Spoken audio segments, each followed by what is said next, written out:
오늘 하나님께서 우리에게 주시는 말씀은 요한복음 4장 43절에서 54절 말씀입니다. 말씀을 저부터 교독하겠습니다. 이틀이 지남에 예수께서 거기를 떠나 갈릴리로 가시며 친히 증언하시기를 선지자가 고향에서는 높임을 받지 못한다 하시고 갈릴리에 이르심에 갈릴리인들이 그를 영접하니 이는 자기들도 명절에 갔다가 예수께서 명절 중 예루살렘에서 하신 모든 일을 보았음이더라. 예수께서 다시 갈릴리 가나에 이르시니 전에 물로 포도주를 만드신 곳이라. 왕의 신하가 있어 그의 아들이 가버나움에서 병들었더니 그가 예수께서 유대로부터 갈릴리로 오셨다는 것을 듣고 가서 청하되 내려오셔서 내 아들의 병을 고쳐주소서 하니 그가 거의 죽게 되었음이라. 예수께서 이르시되 너희는 표적과 기사를 보지 못하면 도무지 믿지 아니하리라. 신하가 이르되 주여 내 아이가 죽기 전에 내려오소서.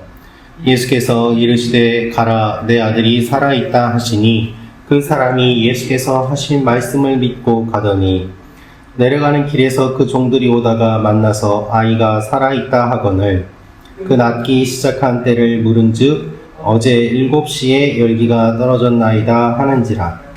그의 아버지가 예수께서 내 아들이 살아있다 말씀하신 그때인 줄 알고 자기와 그 온 집안이 다 믿으니라.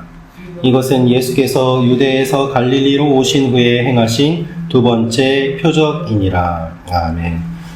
오늘 말씀은 왕의 신하의 아들을 고치시는 두 번째 표적이 기록되어 있습니다. 오늘 이 말씀을 통해서 우리가 알 수 있는 몇 가지 사실이 있습니다. 첫째로 환영과 믿음은 다릅니다 라는 것입니다. 환영과 믿음은 다릅니다. 44절 45절 말씀 같이 읽도록 하겠습니다. 시작. 친히 증언하시기를 선지자가 고향에서는 높임을 받지 못한다 하시고 갈릴리에 이르심에 갈릴리인들이 그를 영접하니 이는 자기들도 명절에 갔다가 예수께서 명절 중 예루살렘에서 하신 모든 일을 보았음이더라. 아멘. 44절 말씀을 보면 예수님의 말씀이 인용이 되어 있습니다. 선지자가 고향에서 높임을 받지 못한다. 오히려 사마리아에서 환영을 받으시고 사마리아에서 많은 사람이 예수님을 믿는 일이 일어난 이후에 다시 갈릴리로 오시게 되었는데 갈릴리로 떠나는 가운데 예수님께서 이 말씀을 하셨다는 것입니다. 그런데 이 말씀은 갈릴리로 떠나면서 하신 것이 아니라 그 이전에 이미 예수님께서 제자들에게 하신 말씀인데 그 말씀을 갈릴리로 떠날 때 요한이 인용해서 여기에 넣은 것입니다. 그렇다면 45절 말씀을 보면 갈릴리인들이 그를 영접하니 라고 되어 있는데 고향에서 높임을 받지 못한다는 주님의 말씀이 틀린 것인가요? 그렇지 않습니다. 갈릴리에 이르렀지만 갈릴리에서 사람들이 예수님은 영접하였으되 예수님을 믿었다는 이야기는 기록되어 있지 않기 때문입니다. 환영과 믿음은 다릅니다. 예수님께서 오신 것을 환영하였지만 예수님을 사람들이 믿지는 않았습니다. 예수님이 6월절에 성전을 깨끗하게 하신 사건을 보았습니다. 그렇기 때문에 사람들에게 있어서 예수님은 어떻게 보면 개혁하는 사람이요, 혁명가요, 기존의 권력에 저항하는 사람입니다. 그래서 환영을 했던 것입니다. 하지만 예수님을 구주인 줄은 믿지 않았습니다. 지금도 많은 사람들이 교회는 싫어도 예수님은 좋다고 하는 사람들이 있습니다. 그러나 좋아하는 것과 믿음은 다릅니다. 예수님을 좋아하는 것이 아니라 예수님을 긍정적으로 보는 것이 아니라 예수님을 믿어야 하는 것이죠.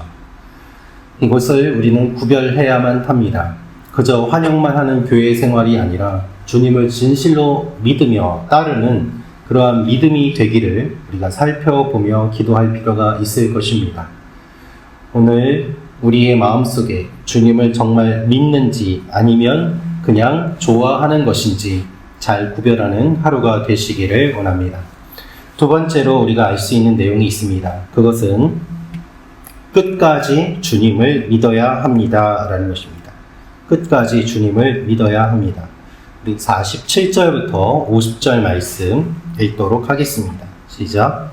그가 예수께서 유대로부터 갈릴리로 오셨다는 것을 듣고 가서 청하되 내려오셔서 내 아들의 병을 고쳐주소서 하니 그가 거의 죽게 되었음이라. 예수께서 이르시되 너희는 표적과 기사를 보지 못하면 도무지 믿지 아니하리라. 신하가 이르되 주여 내 아이가 죽기 전에 내려오소서. 예수께서 이르시되 가라 내 아들이 살아있다 하시니 그 사람이 예수께서 하신 말씀을 믿고 가더니. 믿지 않는 사람들의 이야기 다음에 예수님을 믿는 사람의 이야기가 나옵니다. 왕의 신하의 사건, 아들의 사건입니다. 이것을 통해서 믿는 사람과 믿지 않는 사람을 알려주고 계시는 것이죠. 예수님께서 혼인잔치 사건에서 처음에 거절하신 것처럼 보였지만 기적을 보여주셨는데 이번에도 거절하시는 것처럼 보입니다. 너희는 표적과 기사를 보지 못하면 도무지 믿지 아니하리라 라는 말씀의 뉘앙스가 그렇게 들리기 때문입니다. 그러나 이 신하는, 왕의 신하는 주여 내 아이가 죽기 전에 내려오소서, 그리고 주님께서 하신 말씀을 믿고 가더니 라고 되어 있습니다. 끝까지 주님을 믿고 포기하지 않습니다. 내가 왕의 신하인데 내 아들을 왜 고쳐주지 않느냐라면서 왕의 권력을 휘두르지 않습니다. 내가 왕의 신하인데 감히 나에게 이렇게 거절하는 듯한 발언을 하느냐라면서 화를 내지도 않습니다. 그는 끝까지 겸손하고 갈급한 마음으로 주님의 도움만 구하고 있는 것입니다. 이것이 주님을 따르는 우리의 마음이 되어야 할 것입니다. 우리는 끝까지 주님을 믿어야 합니다. 주님 외에는 도움이 없지 않습니까? 그래서 주님께서 어떠한 말씀을 하시든지 내가 듣겠나이다 라는 마음으로 하나님 앞에 도움을 구하며 나아갈 때 주님께서는 우리에게 생각지도 못한 놀라운 일들을 주실 줄로 믿습니다. 이렇게 주님을 믿은 결과 어떠한 일이 일어났을까요? 아들이 살아나게 됩니다. 오늘 말씀을 통해서 우리가 알 수 있는 세 번째 내용은 우리의 의심은 믿음을 위해 필요합니다 라는 것입니다. 우리의 의심은 믿음을 위해 필요합니다. 51절부터 54절 말씀 읽겠습니다. 시작. 내려가는 길에서 그 종들이 오다가 만나서 아이가 살아있다 하거늘 그 낫기 시작한 때를 물은즉 어제 7시에 열기가 떨어졌나이다 하는지라. 그의 아버지가 예수께서 내 아들이 살아있다 말씀하신 그때인 줄 알고 자기와 그 온 집안이 다 믿음이라. 이것은 예수께서 유대에서 갈릴리로 오신 후에 행하신 두 번째 표적이니라. 아멘. 오늘 지명이 나오는데 가버나움이 나옵니다. 그 아들이 가버나움에서 병들었더니 라고 되어 있습니다. 가나에서 가버나움은 약 30km 정도 넘게 떨어진 곳입니다. 그래서 예수님의 이야기를 듣고 나서 아들이 있는 가버나움으로 이동하기까지는 당연히 시간이 많이 걸렸습니다.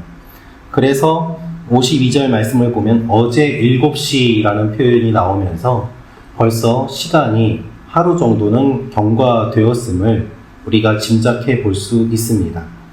정확히 어느 지점에서 만났는지는 모르지만 신하는 자기 집으로 가는 도중에 자신의 종들을 만났습니다. 이 종들은 아들이 낳은 소식을 전하기 위하여 신하가 있는 쪽으로 왔습니다. 그래서 중간에서 길에서 만나게 된 것입니다. 당시의 시계가 정확지도 않았고 정확한 시간을 알 수도 없는 그러한 상황 가운데서 이 신하는 자신의 아이가 언제 낳게 되었는지를 하인에게 묻습니다. 그래서 그 낳기 시작한 때를 물은즉이라고 되어 있습니다. 아들이 살아있다라는 이야기를 들었을 때에 혹시 우연히 낳은 것인가? 라는 생각이 들 수도 있었기 때문입니다. 그래서 의심을 하면서 물어보는 것이지요. 중요한 것은 이 물음으로 예수님이 고쳐주신 것이 확실해졌다는 것입니다. 우연히 낳았느냐 아니냐 대체 아이가 언제 낫기 시작했느냐 물어보니까 어제 7시에 열기가 떨어졌습니다. 그렇게 시간을 계산해 보니 자신이 예수님께 말씀을 들은 그 시간임을 알고 주님이 고쳐주신 것이 정말 분명하구나 라고 그가 깨닫게 된 것입니다. 멀리 떨어져 있는 아들을 고쳐주신 예수님, 그 예수님의 말씀과 모습을 보고 그와 그의 가족들이 다 예수님을 믿을 수밖에 없게 되었습니다. 우리가 신앙생활에서 의심을 할 수 있습니다. 질문할 수 있습니다. 당연한 것입니다.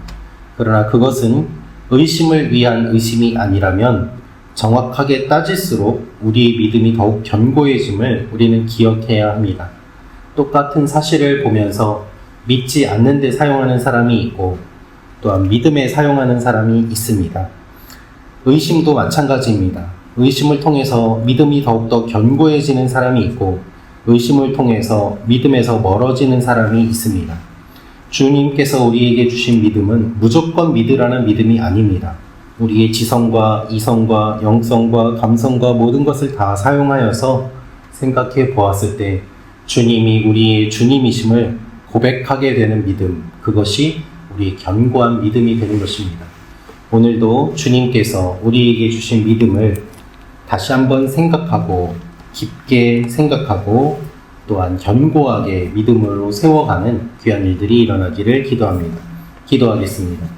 아버지 하나님, 왕의 신하의 아들의 병을 고쳐주신 주님, 우리의 모든 병들도 고쳐주시고 주님께서 말씀하시면 그대로 낫게 될 줄로 믿습니다.